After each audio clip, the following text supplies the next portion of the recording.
What's up, guys? I'm finally back with making reaction videos. I have come back from my long break. I'm really sorry. I needed to take a break after that family vacation because I had missed a lot of things and I didn't want to stress myself trying to catch up and all. So I decided to just take a week-long break. I did still stream. I didn't stop streaming, but I did take a break from content creation. I did make something for last weekend, so go check that out if you haven't. So now I I've heard about this Throne and Liberty. There's a, they've done an overhaul apparently to the combat. Like I can't believe they actually did it. Like they actually listened to the players, and I heard about this while I was on my vacation, and oh shit, I didn't watch any of it because I didn't want to my mindset would change with a vacation and all that, so I didn't want to disrupt that.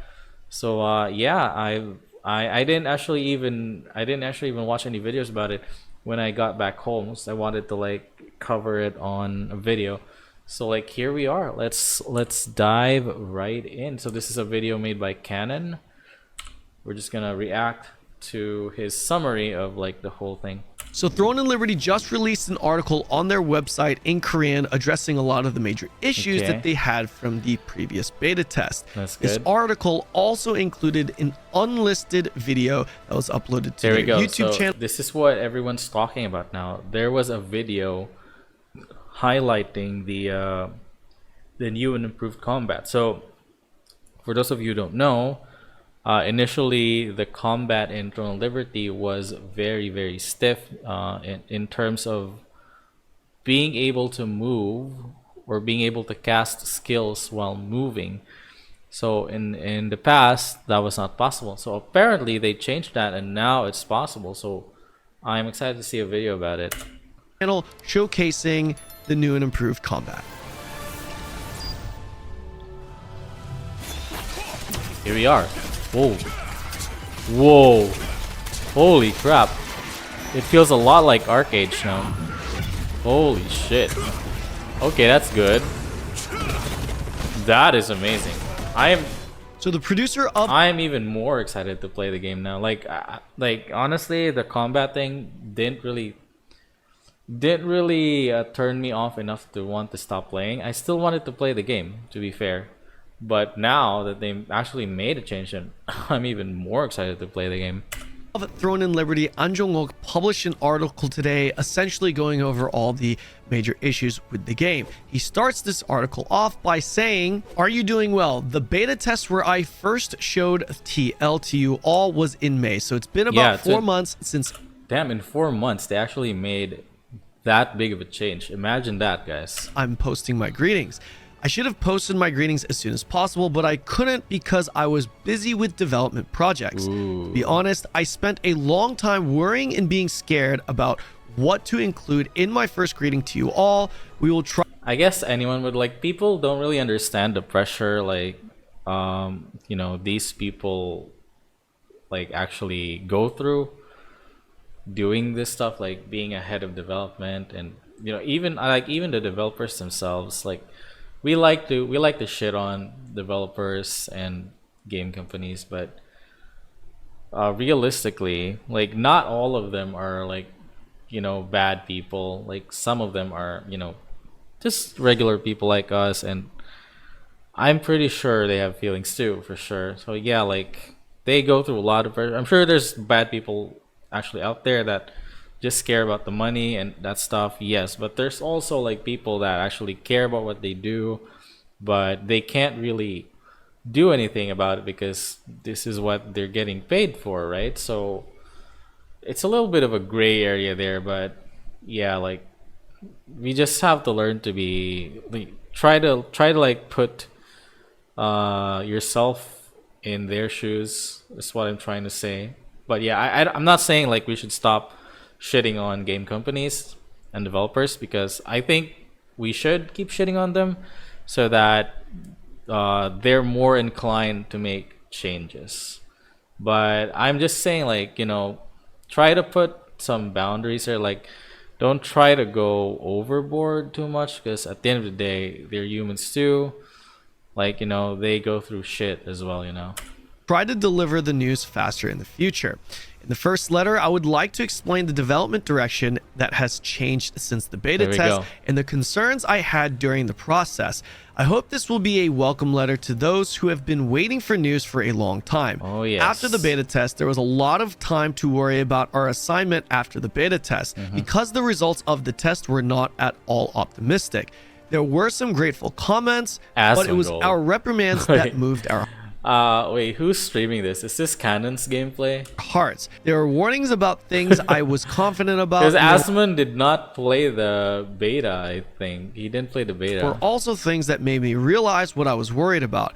It also served as an opportunity to So recover the this was the old gameplay. Like, it felt very static.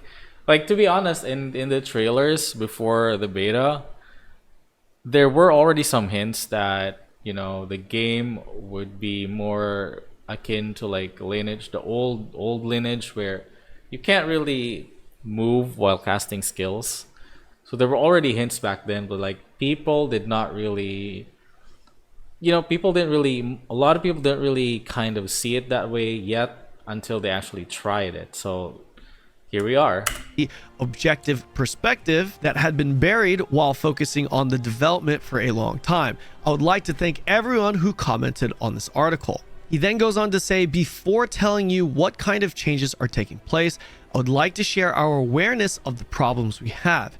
We defined the game's Okay. problems revealed in beta testing as twofold. It's static combat and boring growth. There we These go. keywords may sound like an obvious So task, aside from the static combat, the XP curve was very, very steep. It was very, very hard to level up. But I honestly, I don't really care if it's hard to level up if the journey towards max level is good. Like, a lot of games these days make leveling up very, very easy and fast, but that's because the early to mid game is very boring. Like, I've said this before, like, for example, Blue Protocol, the leveling process is not like super fast, but it's not super slow either. But the early to mid game is very, very good. Like, and we compare that to something like PSO2. PSO2's early to mid game is like pretty much non-existent. That they just want you to level up to a max level right away. Games like those where the early to mid game is pretty much very, very shitty. Like, it's just like those are the kinds of games that where the game starts after you reach max level. You get what I mean?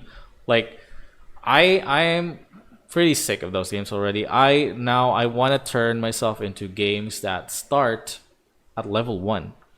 Like, the journey should be important. The journey to max level should be important. So that's what I want. So I haven't played the beta, so I don't really know how early the mid game is. Like, people are focused too much on the gameplay, so there's not really a lot of videos about the story or the actual content of the game, because people are mostly shitting on the game for its combat. So I might try. I think they're gonna do another beta. I might join in this time to experience it for myself, but we will see. I'm not sure yet. I'm not gonna make any promises at all, but I'm really excited to play this game. So yeah, let's continue watching the video.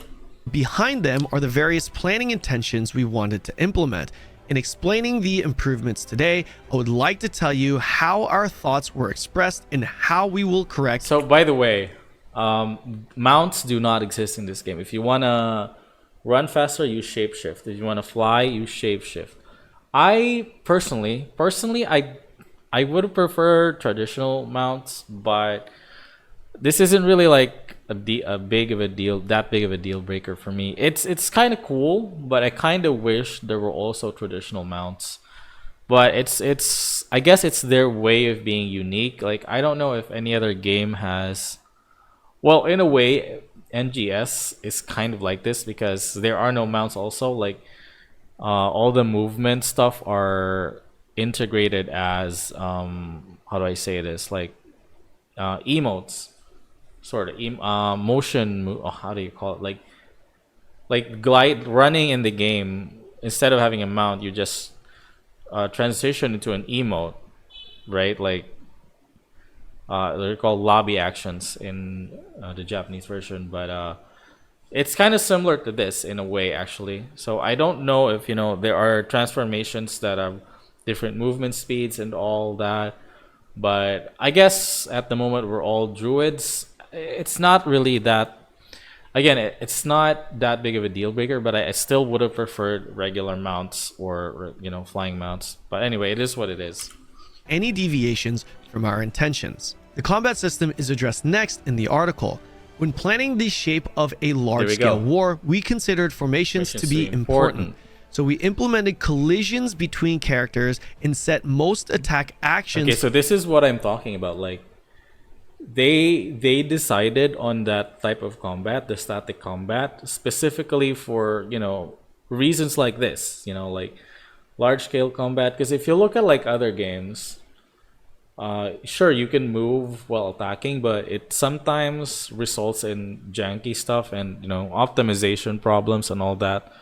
So I guess that was their goal, to make large scale combat as smooth as possible. I have seen some videos on large scale combat with the old system, and my god, is it very, very optimized. It's very optimized, guys. Like, there are some lag spikes here and there, some stutters, but like if you compare it to like BDO or it's hard to compare it to Arcade because Arcade is a very old game, but yeah, it's very, very smooth. So hopefully this new system is still smooth and like not so janky, because like even in BDO there's a lot of jank going on with all the movement, like rubber banding and just all these delays and stuff, so I hope with this new system, like, nothing has changed in that department. So they cannot be performed simultaneously with movement. However, our decision resulted in inconvenience in movement and infringement on freedom of operation. Okay. Yep. The shortcomings became more noticeable in It's very good that they they owned up to it. Like, they actually recognize this as a problem instead of how do you call it? Fighting back and like standing their ground on the situation. I mean, they could have, but I think it really depends on how many players are actually complaining, right? I think a majority of players are complaining about it because if WoW can do it, if Guild Wars can do it, if Arcade can do it, then why not this, right? So yeah. Battles in peace zones, which took up most of the playtime rather than in large-scale war situations. To improve this, we have taken the following steps. The overall combat system has been changed to allow attacks while moving. Conflicts between characters have been eliminated in all areas except conflict areas. The inertial effect applied when changing direction has been minimized to increase the response. Conflicts between characters have been limited in all areas except conflict. So does that mean PvP zones are reduced? I think that's what that means. I don't know, but again, I don't even know how many PvP zones there were originally because again, I didn't play the beta. But this is very, very interesting. Of operation. In addition to targeting skills, many new types of skills have been added, such as specifying a direction or hitting a specific point according to the PC operating environment. Okay. We increased the number of skills initially given and quickly changed the learning speed of new skills. Okay, furthermore, he then continues to address some of the issues with the weapon system. We are also working on ways to make weapon swaps more seamless. The weapon system of where... Again, I haven't played the beta. I don't know. I have seen videos, but I think weapon swapping here is not really like...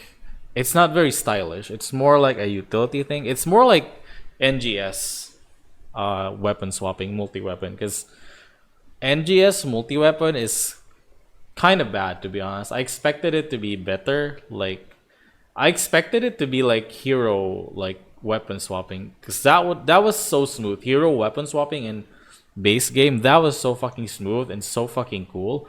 Imagine if they put that in NGS and instead of like predetermined this weapon swaps to this, imagine if we could choose which weapon to swap to after X or YPA, right? Like that would have been cool. So like going back to that, NGS multi weapon is kind of just utility based because you can't really style with it.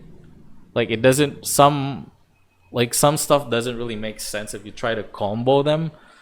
So I think it's the same with Throne and Liberty. Like I've seen some videos, you can't really like swap and transition to this and that attack like in a very smooth manner. So I think they're trying to work that out and try to make swapping smooth. That the video we saw earlier, they did do a swap, right? And I think it was very, very smooth. So I think that's the end goal of this. Sparing in using two types of weapons is a very important feature in Throne and Liberty combat, but the actual combination of weapons used has clear limitations. There we Since go. it was a system that expected various weapon combinations to be completed according to the individual tastes and concepts, a change was needed on this issue as well. That's the good. stat system, where certain stats only affected the attack power Oh, of this certain one. weapons. The stats. This is a problem in a lot of games, actually. In NGS specifically, I'm gonna say a lot of the things about NGS because it's this one game where I expected a lot, and I played a lot of it too, but it was like a big letdown for me. So games like NGS, they have like different attack stats for like different weapons. So there's melee, range, and magic or tech. So the problem with when you multi-weapon, you have to like build a very, very specific it's either you build like all attack or you try to mix and match like pure melee. Or let's say if you have a sword and a bow, so you'd have to either focus on all attack stats or the pure melee or the pure range attack. So that made it kind of annoying and very expensive to like build towards. So I think, so let's read this. Fighting spirit was affect the attack power of all weapons and other attacks. So I think that's the same problem here. Again, I haven't played the beta test, so I could be wrong on this, but I'm assuming that they're trying to like unify the stats or like at least adjust the stats so that they become more universal. Right? Like to be fair, to be honest, I prefer just a single attack stat. Like I don't really like I don't know, like to me like having melee attack, range attack, magic attack, all different like stats is kind of annoying in a way. Like imagine, if you're trying to make a game where you want to encourage multi-weaponing, why not just have one single attack stat for all the fucking weapons? Right? I think that would be better. Again, this is for a game that encourages using different multiple weapons. I think that would that would be a lot better, but I don't know. These people, I don't know what they think, but that's what I suggest. Has been completely overhauled. Fighting, spirit, skill, wisdom, insight affect the attack power of all weapons, and the effects of additional abilities other than attack power have been expanded. Okay, so they didn't exactly like turn them into one single stat, but what they did is they made all those stats universal. That's good as well, but there's probably some drawbacks. Like, if example, let's go back to that. Maybe wisdom will give you more damage towards magic based weapons, right? But will still give you damage towards melee weapons, but it's lesser. It's probably something like that, which is all right, but I still would have preferred just unify them all. Just make one attack stat that increases the damage of every weapon. Like I think that would have been way better. Effects of additional abilities other than attack power have been expanded. Weapon passive skills that were only effective when using certain weapons have been adjusted to have an even effect on all weapons. There we go. We have reduced the burden of operating multiple equipment. So wait. Weapon passive skills that were only effective when using certain weapons have been adjusted. This is good. So this is good. This is pretty close to my idea. By increasing the number of sources for making early equipment and obtaining reinforcement materials. Now, the Okay. two biggest issues that everyone has with Throne and Liberty is the combat, the static combat, and the auto combat. Okay. Auto combat. I think I've talked about this before. Auto combat. This is not really.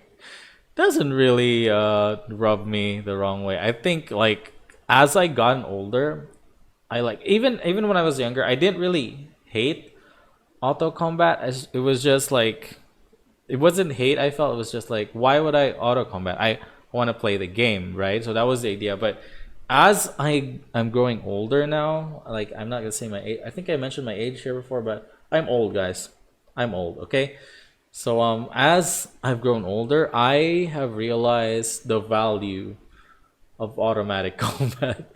Like, wait, let me explain. Let me say, I know this is a hot take, and people are gonna shit on me, but listen, listen. Like, if you know MMOs, RPGs in general, when you try to aim for something like best gear and all that, it tends to become grindy no matter what the game is. Like at some point you kind of have to grind stuff, right? That's just how it is. And the thing is, if you're going to be doing the same content over and over again, pressing the same buttons over and over again, wouldn't it be better if it was just auto combat? I mean, sure, okay, like I know there's an argument to be made there. Like if you're gonna make content that's so boring and it can be automated, why? Like, right? I know, I understand, but I think at some point it becomes unavoidable. I don't think you can really make grinding interest, like I don't think you can increase the interest in I think I'm wording this wrong, but grinding over time becomes boring.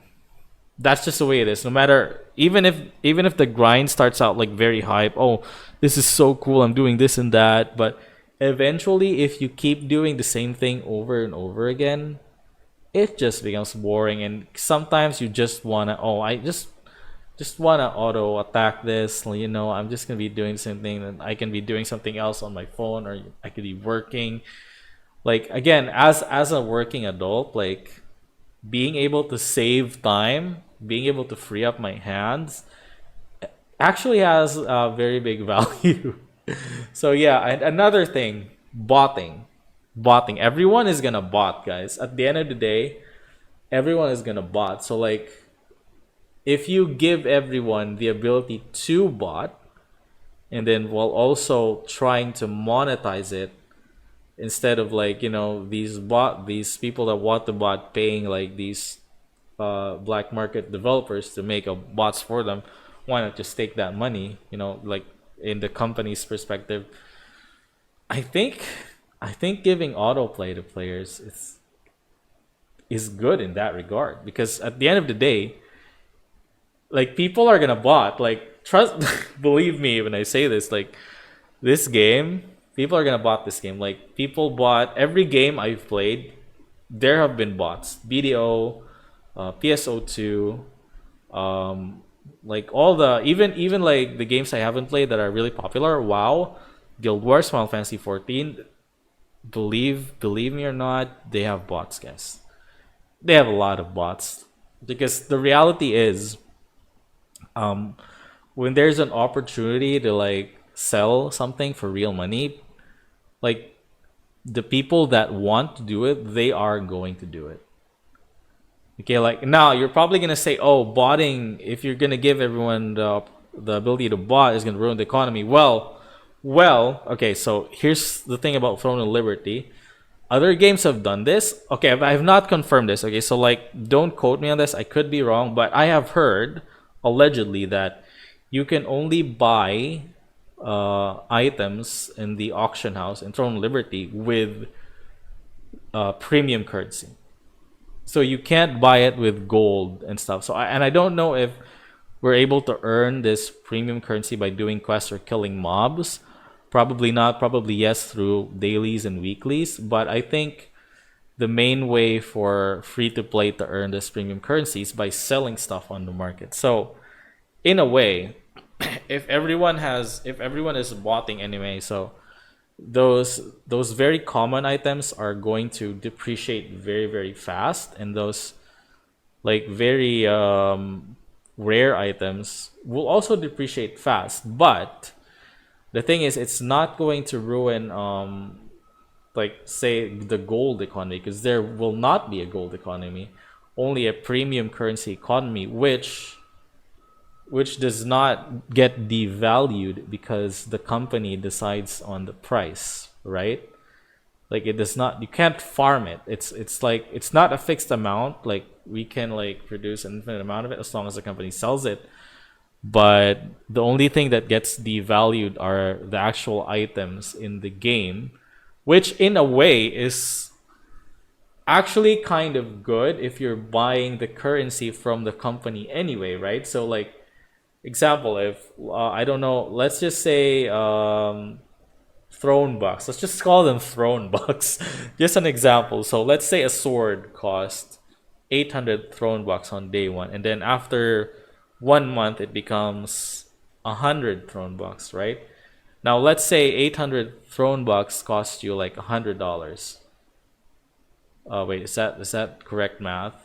Or let's just say 100 throne bucks is like $10. So $80 for 800. So like if you can buy this super strong sword for $10, wouldn't that be better? Like I think that would be so much better. Like again, like I'm not sure if this is the only game that's tried this before. I think other games have tried this where you can only use premium currency to buy things from other players.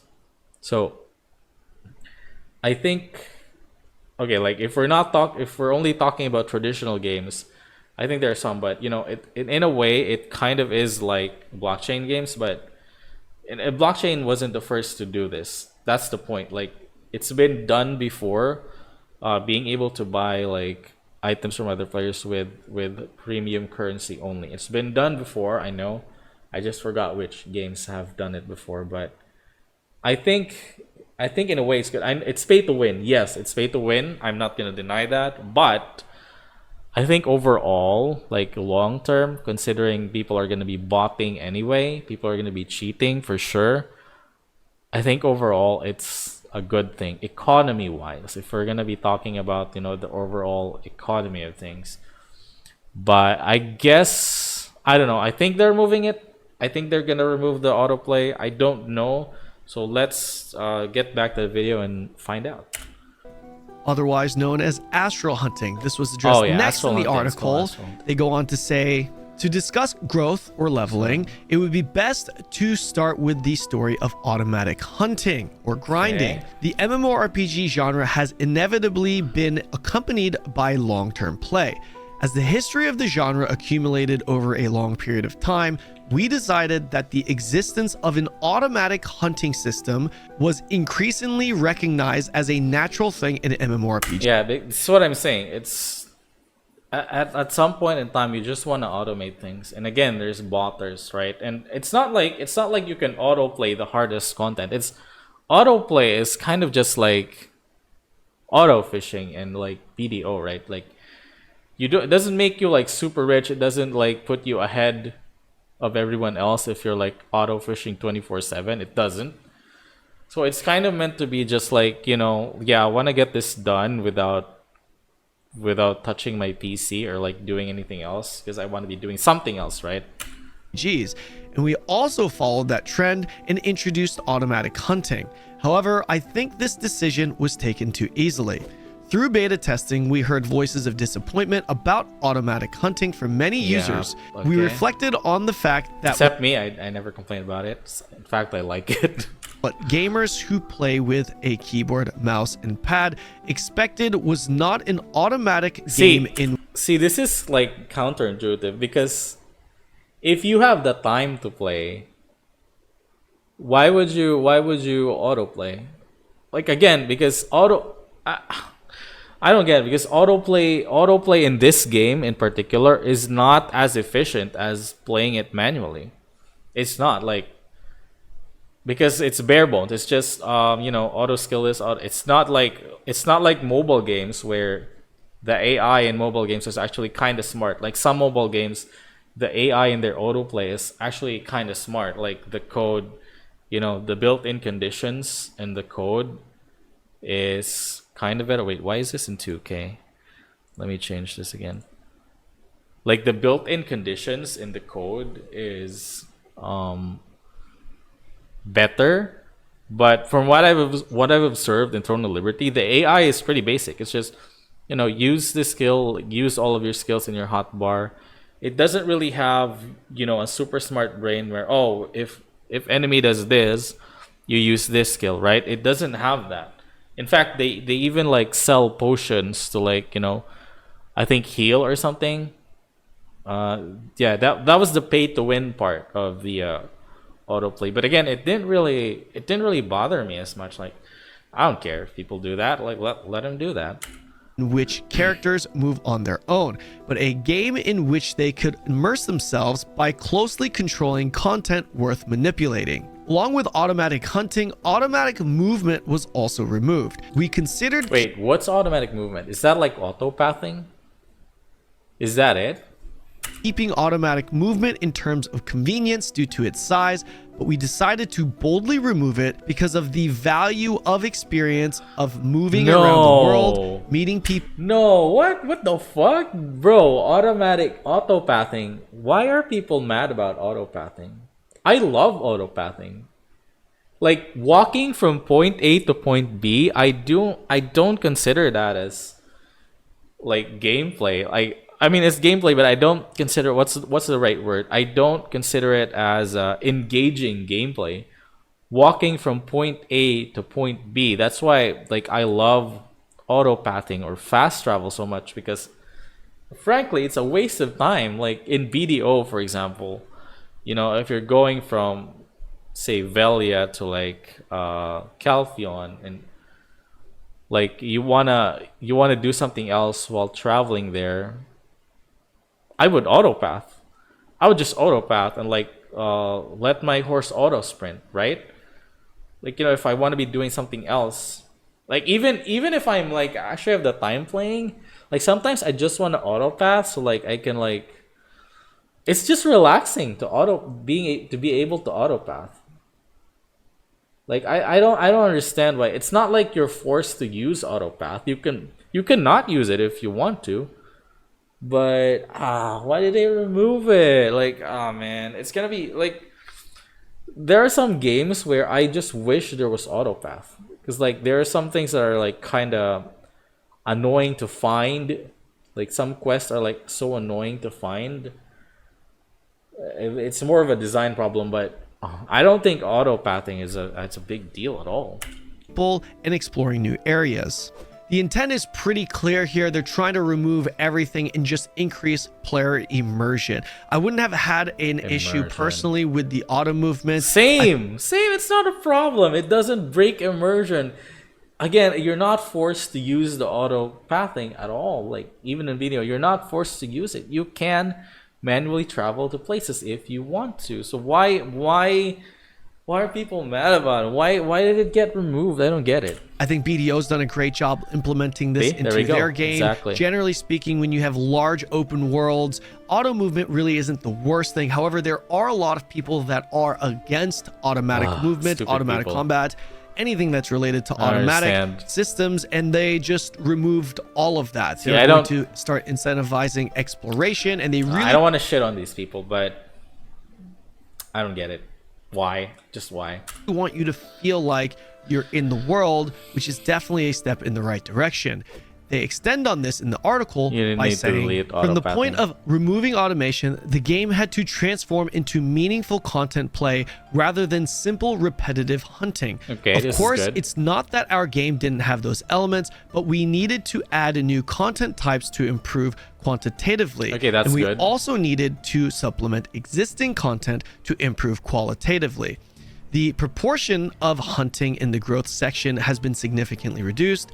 Experience rewards for Adventure Codex, Exploration Codex, and regional events have been significantly increased. Okay. Various mission elements other than hunting are being added to the Exploration Codex and Resistance quests, and we are preparing a number of party play instance dungeons that require boss clearing. Okay, Now, the point on adding meaningful content and removing some repetitive hunting, that's a big one for me, because that tells me that they have identified that their game really does feel like a mobile MMORPG. As someone that's tested this game out, sure, the astral hunting sucks and the stiff combat really sucks too, or the non-movement based combat, it makes it feel like more of a mobile MMO. But not only that, what you actually did to progress, like that beginning experience certainly made it feel like this was a mobile MMORPG. That was the best way that I could describe it. And what we just read in the article here really tells me that they've identified... To be fair, I have not played a mobile... Well, actually, I have played a mobile MMO. It was Dragon Raja. But I didn't autoplay that game. I'm pretty sure I played it manually. But I don't know, like... I didn't play enough mobile MMOs to be able to actually judge or compare. But I'll trust Canon on this one. I guess maybe it does feel more like a mobile MMO. That is also a core issue, the content that's in the game, and hopefully they can make improvements to really make this feel like a fleshed out MMORPG that's designed for the PC. Now, at the end of that, they also did mention that they're adding instance dungeons with bosses that you can kill for smaller groups, smaller parties, which I think is also very good. And they end the article by explaining how they're going to reduce the grind. Level growth has been adjusted based on manual play to max level. The time to reach level 30, which was shown in the beta test, has been reduced by 1/3. The time to reach level 50, which is the maximum level for opening, has been reduced to 1/10. He then closes out the article by saying that he's set up a bulletin board. Reduced by or reduced to? It's very confusing what he said. I'll probably have to read the dev letter myself. It's in Korean, so I think it's probably reduced to 1/3, and because the other one he said reduced to, the other one reduced by. Reduced to 1/3 is kind of big. Reduced to 1/10 though is kind of really big. So TLDR, it's better, it's faster. Taking player feedback, and that there is additional content that they have not yet announced that we'll be hearing from soon. When it comes to my thoughts, guys, I think this is a huge step in the right direction. I was very skeptical as to how much this game could realistically improve. After playing it, I was like, look, man, if you just add movement to the combat, it's still going to be pretty shit. But after reading the article and seeing the... I don't believe it's going to be shit. Like, the thing is, people, like... A lot of people just look at face value these days. Like, they don't really go deep into the game. Like, there are a lot of features in Throne of Liberty that are really interesting and in-depth. But it's, like, kind of, like, overshadowed by all of these... you know, face value things. And again, I'm not saying we should ignore like face value things. We should still consider them, of course, but I think people are shitting on Throne of Liberty a bit too much without really looking too deep into it. Like, really, the problems are very surface level and really could be fixed if the company wanted to, and they did. They did, guys, and that's fucking awesome, really. I'm very excited for it. Trailer, or the preview rather, I'm a lot more optimistic. I really like the fact that they're not only allowing you to move, but they're adding other significant mandatory features to the combat, like targeting everything that we already went over in the article. Look at that. I think look at that weapon change. That's what I was talking about. That was very smooth. It looked like the idea of multi-weapon should work like you're only using one weapon. Should be like Devil May Cry should be the standard for any multi-weapon kind of game. It should be Devil May Cry should be the standard. This is a huge step in the right direction, removing astral hunting as well. And like I said, I'm kind of disappointed that they're removing auto play astral hunting, but it is what it is. It doesn't make the game worse for me, but I kind of wish it was still there, you know, like it would save me a lot of time.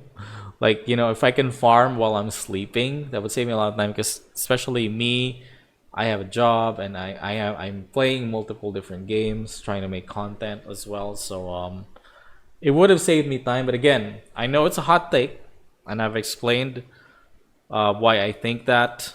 I'll explain my thoughts like somewhere in the video. Just go back there if you want to listen to it again. But it is what it is. I'm not. I'm a bit sad that they removed it, but it's okay. Like if a lot of people are complaining, I guess it's for the good of the game.